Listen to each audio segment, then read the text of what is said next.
Today we're gonna have a home studio tour.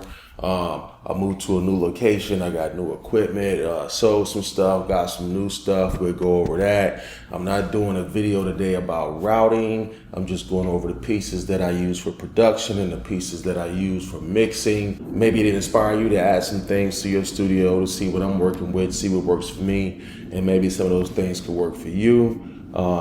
We'll go over the price of each item. I'll show you guys what I have and why I use it. So enough of all of that. Let's get to the video. Let's go. I am God. Can you dig it? Yeah, I can dig it, yeah.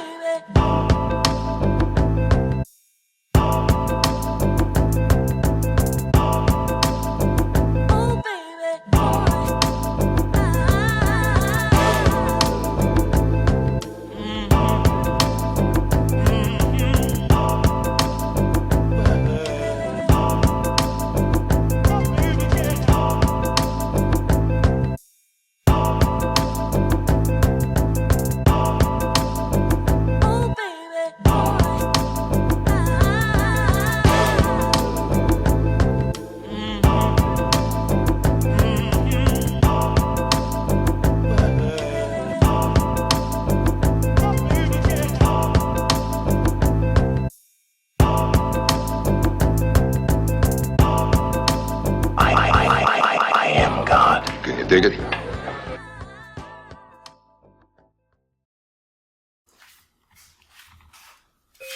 Okay, so that was a little intro to the studio. Like I said, there's a production side and there's a mixing side. A little about this room. This is a loft. The ceilings are 20 feet high, as you can see. This section is a little lounge section over there, couch, PS5, 65-inch flat screen, yada, yada, yada, views, paintings, studio furniture, sidecars. We'll get onto that. Over here on my desk, this is the production side. This is everything I use for producing. Some of the stuff I use is over here too. And then if I pan down, these are some of my tools for mixing. If I come back over here, you'll see more racks for mixing, and on the desktop, I have a couple more racks. I'll get off into that. And another rack over here. The studio is not complete. I still have to get it treated. So on the ceilings, I'm going to have a cloud, and then I'll have all of this boxed in with different panels all the way around. So once I complete it, I'll do another video showing it complete. But right now we're just going over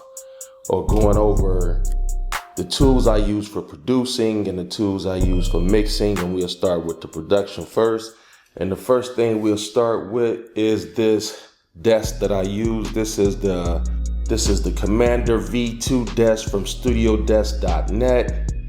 I like this desk. Like I said, it has 2 racks on it, and it's big enough to hold all my producing tools. The computer I use is an iMac. It's the latest iMac, and I have about 6 external hard drives running on it too. The 2 screens I have to the side are the espresso screens, and they have the magnetic stands in the back. These are the world's thinnest screens.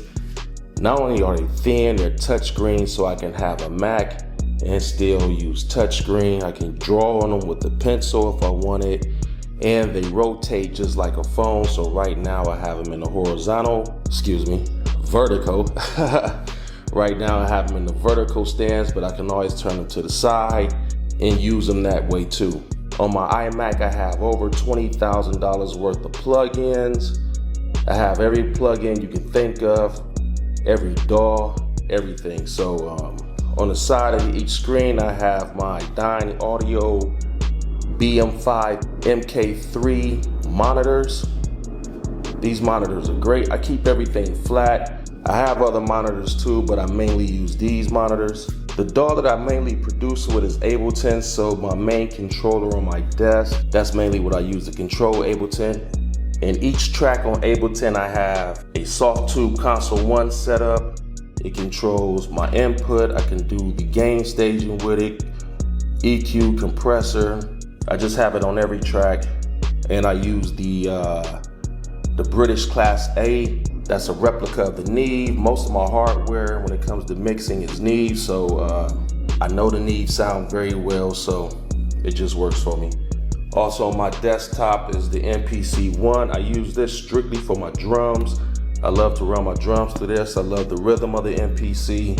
So basically that's what it's used for. Some light sampling, but mainly just for my drums. Under that, I have the Novation Launch Key MIDI controller. I used to have the Complete Control 61. I needed something smaller. This is perfect and it integrates well with Ableton.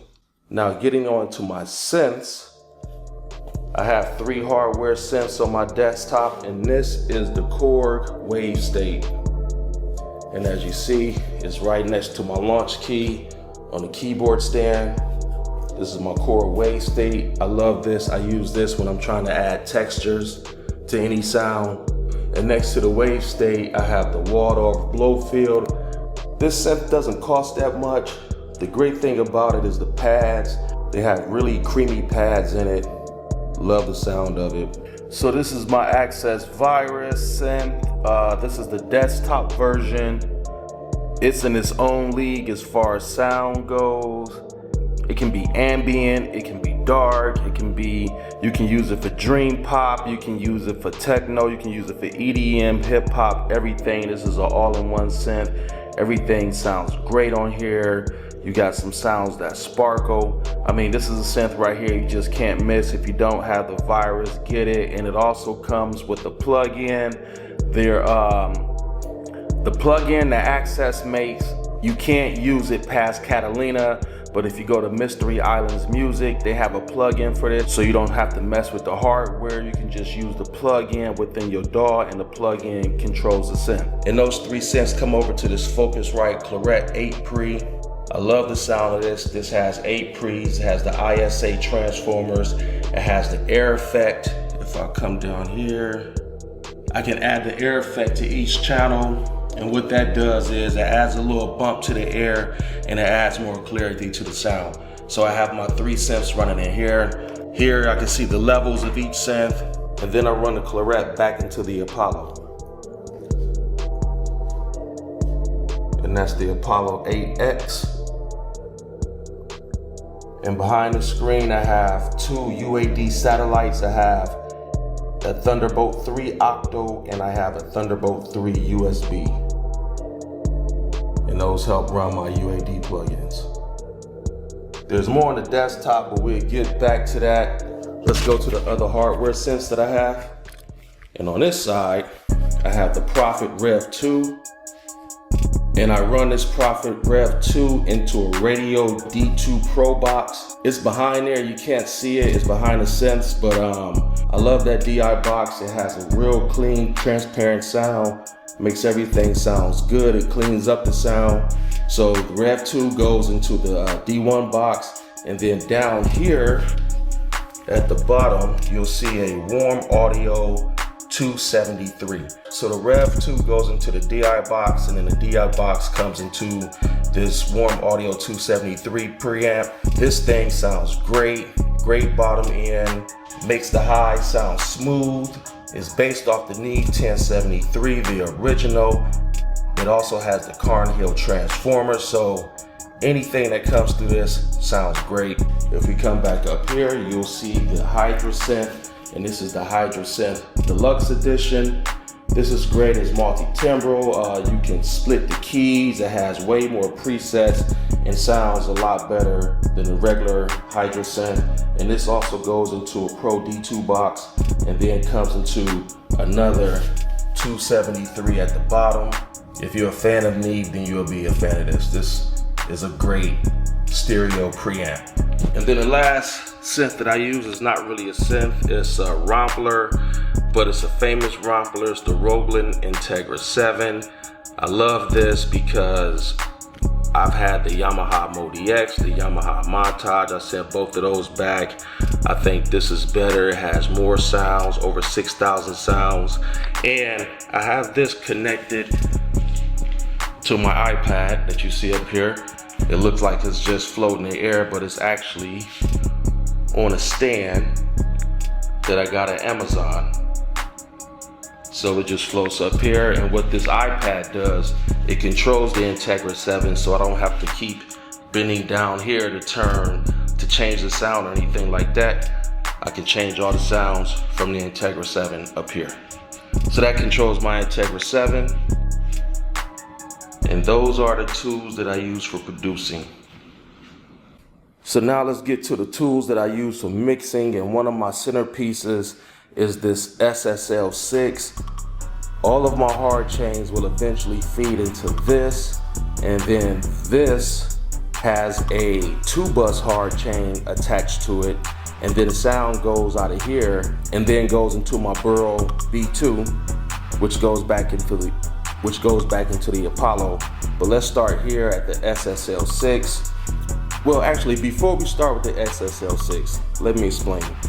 I have about 8 different hardware chains, and then, before I start with the SSL6, I should start over here with the Pulse 16. And what the Pulse 16 is, it's really an A to D converter, but I use it as a patch bay, and I use it as a patch bay, and with these 2 screens right here, I'm able to keep track of the incoming levels and the output levels of all my hardware chains. And each of my hardware chains, I feed into this. It has 16 mono or 8 stereo inputs and outputs. And I have 14 stereo chains, and I have 2 mono chains. So all of my chains feed into this Pulse 16, and I route the Pulse 16 into this Neve 5059, and this is a summing mixer. And basically what I'm doing to this, anything that comes through here, the main frequencies are in the mid range to the high range.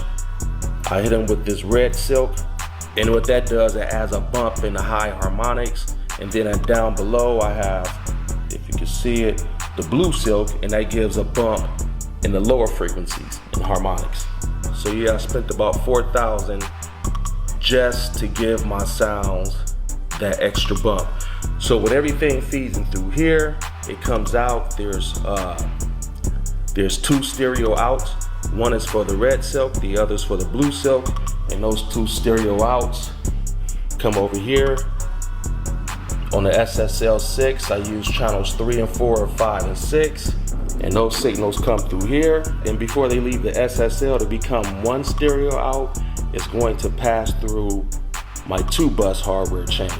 And on that 2-bus hardware chain, I start out first with the Neve 542s, which run into the West Audio Dion. Actually got this combination from a guy on YouTube, Mixbus TV. Great idea I got from him from watching his channel. So I use the 542 tape emulators.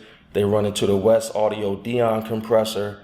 After that, I have the Shadow Hills Vandergraaf compressor. So with this setup, sometimes I'll just use the Dion compressor, and then like if I'm doing hip hop or EDM or something like that, I'll use the Shadow Hills Vandergraaf.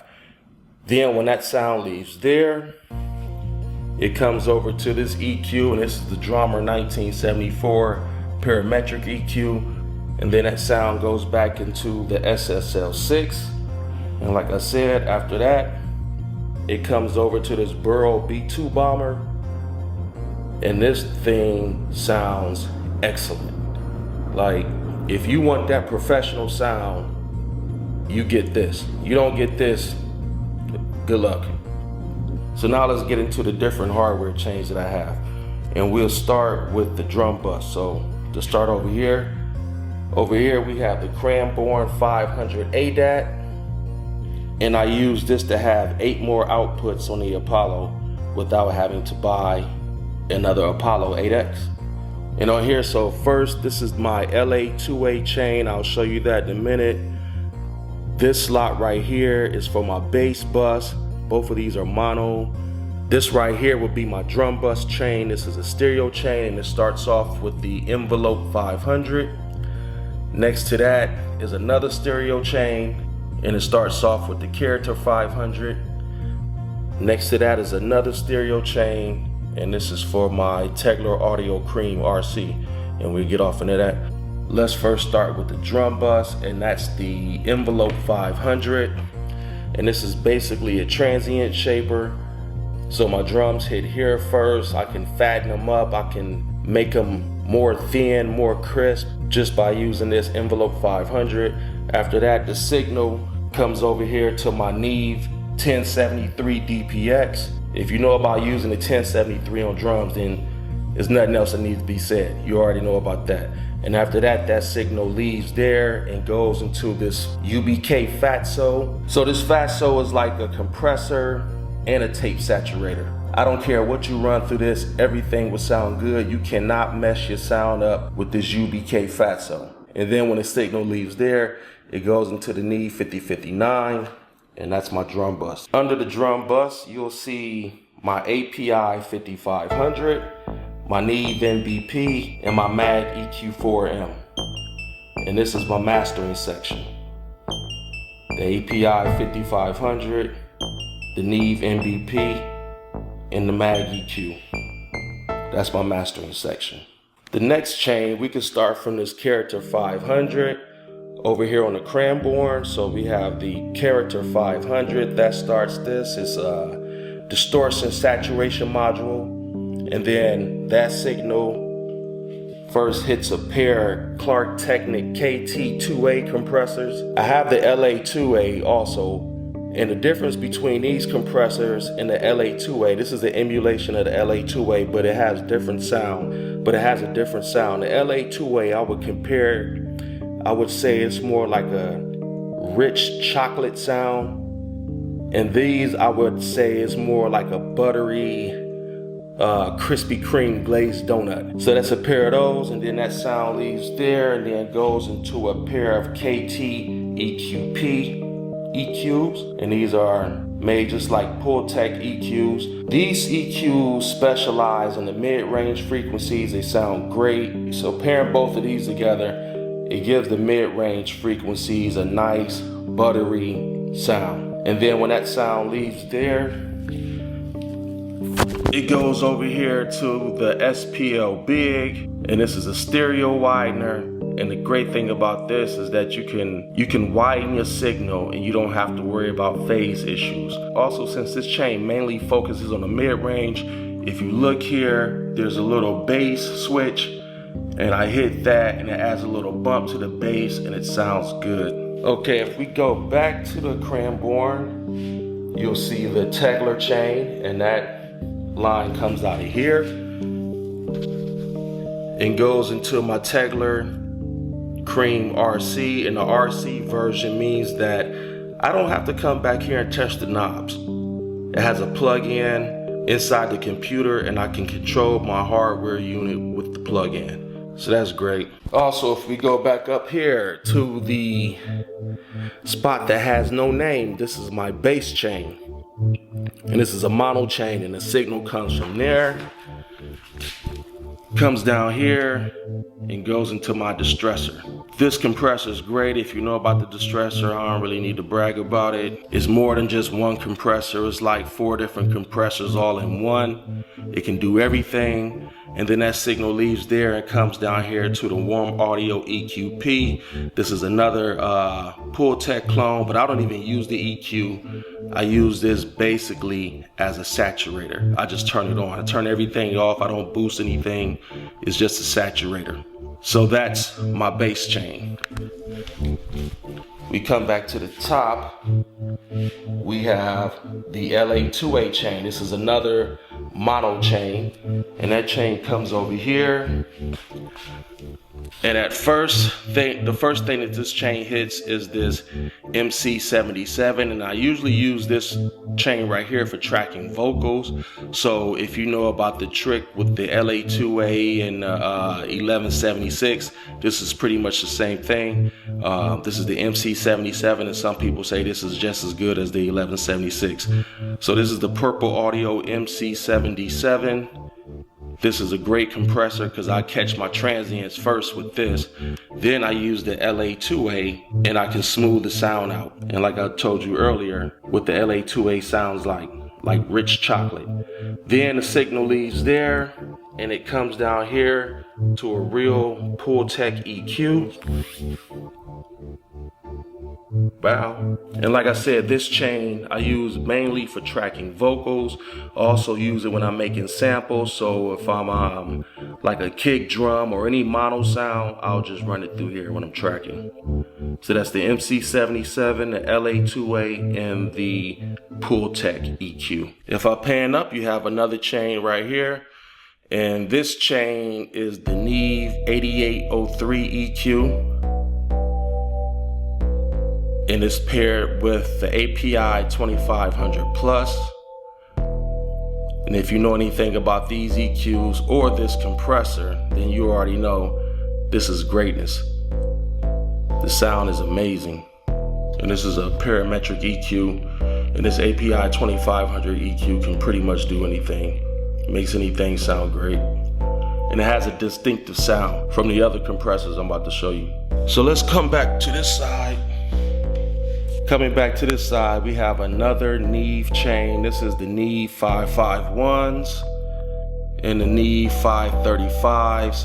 And this is the 551s is an inductor EQ, and the 535s are the Diode bridge compressors. I'll do another video on this chain alone just to let you guys see how the sound is amazing. It's incredible. If you know about the Neve sound, you already know how this is. So it's more than just the Neve sound. Like I said, this is an inductor EQ and a Diode bridge compressor. I use this chain right here mainly on guitars, great low end, low mid range. Nothing sounds better than these. Under that, I have two Furman power conditioners.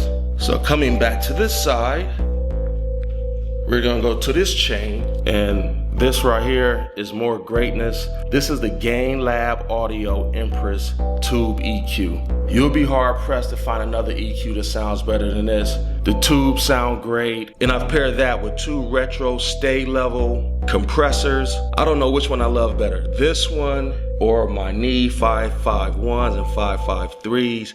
I mean, every one of my chains sound good, but this one is just amazing. The harmonics is out of this world. So those are my hardware chains. Let's talk about these cabinets. This one is the Soundtown cabinet, and this holds 16 U's. And I love the color of it. It also pairs with the decor that I have going on.